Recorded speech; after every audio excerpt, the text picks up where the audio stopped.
శ్రోతల సౌకర్యం కోసం మయూర మహాకవి రచించిన శ్లోకాన్ని కూడా మీ ముందుంచుతున్నాను. దానిని మీరు చదువుకుంటూ వివరణను వినగలరని మనవి. ఇది సూర్యశతకంలోని ప్రప్రథమ శ్లోకం. జంభారాతీభ కుంభోద్భవమివ దధత సాంధ్ర సింధూరరేణుం రక్తాసిక్తా ఇవౌఘైరుదయగిరితటీ ధాతుధారాద్రవస్య ఆయాంత్యాతుల్యకాలం కమలవనరుచే వారుణావో విభూత్యై భూయాసుర్భాసయంతో భువనమభినవా భానవో భానవీయాః. జంభారాతి అనగా జంభాసురుని శత్రువైన ఇంద్రుడు. ఇభ అనగా ఏనుగు.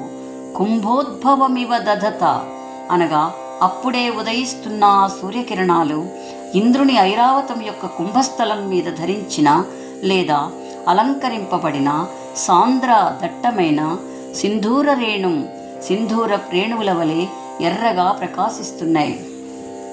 దేవాధిపతి అయిన ఇంద్రుని ముందుగా ప్రస్తావించటంలోని అంతరార్థం ఏమిటంటే, ఇంద్రుడు తూర్పు దిక్కునకు అధిపతి. సూర్యకిరణాలు కూడా తూర్పు దిక్కు నుండే ఉదయిస్తాయి. అంతేకాదు, దేవలోకం నుండి సూర్యకిరణాలు బయలుదేరాయి అని మరొక అంతరార్థం. సూర్యకిరణాలు ఎప్పుడూ తూర్పు దిక్కు నుండే ఉదయించటానికి కారణమేమిటంటే, భూమి ఎప్పుడూ తన వృత్తాకార కక్షలో పడమర నుండి తూర్పుకు గంటకు 1600 కిలోమీటర్ల వేగంతో తిరుగుతూ 23 గంటల 54 నిమిషాల 4 సెకండ్లలో తన భ్రమణాన్ని పూర్తి చేస్తుంది. భూమి లంబంగా ఉండకుండా తూర్పునకు వాలి ఉంటుంది. ఈ భ్రమణంలో ఏ భూభాగం సూర్యునికి ఎదురుగా వస్తే ఆ భూభాగంపై సూర్యకిరణాలు ప్రసరిస్తాయి. తూర్పు దిక్కుని ప్రస్తావించటంలోని మరొక అంతరార్థం, ఇది ఇంద్రునికి చేసే నమస్కారంగా కూడా భావన చేయవచ్చు. రక్తాసిక్తా ఇవౌఘైరుదయగిరితటీ ధాతుధారాద్రవస్య.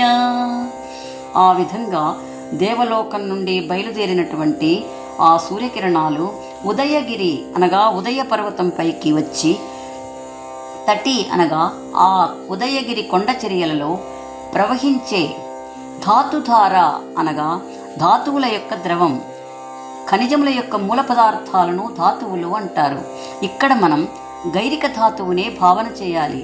ఎందుకంటే గైరిక ధాతువు కొండలలో ఉండటమే కాక ఎరుపు అనగా జేగురు వర్ణంలో ఉంటుంది. ఇది ఇనుప ఖనిజం యొక్క మూల పదార్థం. రక్తాసిక్త అనగా సూర్యకిరణాలు తమ ఉష్ణశక్తితో ఆ గైరికాది ధాతువులను సూక్ష్మ ప్రమాణంలో కరిగించి వాటితో కలిసి ప్రయాణించటం వల్ల రక్తవర్ణంలో తడుపబడినట్లుగా ప్రకాశిస్తున్నాయి. ఈ గైరిక ధాతువు రక్తస్రావాన్ని తగ్గించి హిమోగ్లోబిన్ని పెంచుతుంది. ఎర్ర రక్త కణాలను పెంచి రక్తహీనతను తగ్గించి ఆరోగ్యాన్ని సుస్థిరం చేస్తుంది. ఇవా ప్లస్ ఓఘై అనగా ప్రవాహము వలె నిరంతరం ఆ సూర్యకిరణాలు ప్రతిరోజు ఉదయం ఎర్రని ధాతుధారల వలె ప్రకాశిస్తున్నాయి. ఆరోగ్యం భాస్కరాదిచ్చే అన్నట్లుగా సూర్యుడు ఆరోగ్యప్రదాత అని ముందుగానే తెలియచేస్తున్నాడు మయూరుడు. దేవలోకం నుండి బయలుదేరినటువంటి ఆ సూర్యకిరణాలు ఉదయ పర్వతం మీదకి వచ్చి ఆయాంత్యాతుల్యకాలం అనగా ఆ సూర్యకిరణాలు క్రమం తప్పకుండా సరైనటువంటి సమయంలో తగుమాత్రమైన ఉష్ణశక్తితో సున్నితంగా వస్తున్నాయి. అంతేకాదు, భూమి కూడా తన భ్రమణంలో క్షణకాలం ఆలస్యం లేకుండా క్రమం తప్పకుండా సూర్యునికి అభిముఖంగా వస్తుంది అని మరొక భావన. ఆ సూర్యకిరణాలు క్రమంగా భూమి మీదికి వచ్చి కమలవనరుచే వారుణావో కమలవనాన్ని వికసింపగలిగే తగుమాత్రంలో ప్రసరించినటువంటి ఆ సూర్యకిరణాల వలన వికసించిన ఆ కమలముల యొక్క అరుణవర్ణంతో మిళితమై మరింత ఎర్రగా ప్రకాశిస్తున్నాయి. అయితే సూర్యకిరణాలు కేవలం కమలవనం మీద మాత్రమే ప్రసరిస్తున్నాయని అర్థం కాదు. సూర్యకిరణాలు భూమి అంతటా ప్రసరించినప్పటికీ సూర్యదేవుని రాకకు ముందుగా స్పందించేవి కుసుమాలే. అంతేకాదు, కమలములు సూర్యకాంతితోనే వికసిస్తాయి. ఈ విధంగా భువన సకల భువనములను ప్రకాశింపచేసే భానవీయాహ సూర్య సంబంధమైన భానవాహ ఆ సూర్యకిరణాలు వహా మీకు అనగా సకల ప్రాణికోటికి విభూత్యై సకల ఐశ్వర్యములను మంగళములను ప్రసాదించుగాక అని ఆకాంక్షిస్తున్నాడు మయూర మహాకవి. అయితే సింధూర రేణువులు, గైరిక ధాతువులు, కమలవనము అంటూ ఈ విధంగా అరుణవర్ణాన్ని ప్రస్తావించటంలోని అంతరార్థం ఏమిటంటే సూర్యపారాయణను అరుణపారాయణ అని కూడా అంటారు. అనగా ప్రారంభ శ్లోకం నుండే మయూరుడు సూర్యోపాసనను ప్రారంభించటమే కాక సూర్యోదయాన్ని ఆవిష్కరిస్తున్నాడు. దీనిని దాసు శ్రీరాములు గారు యథాతథంగా అనువదించారు. ఈ శ్లోకానికి దాసు శ్రీరాములు గారి యథాతథమైన అనువాదం.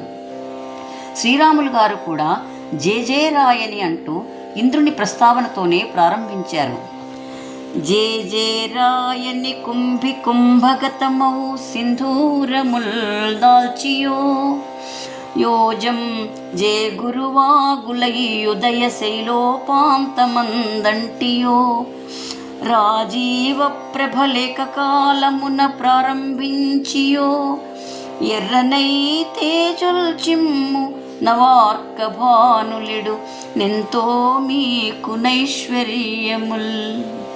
ఆ విధంగా బాలభానుని ఉదయ కిరణాలు మనకు ఐశ్వర్యములను కలిగించుగాక అని మయూర మహాకవి ఆకాంక్షిస్తున్నాడు. స్వస్తి.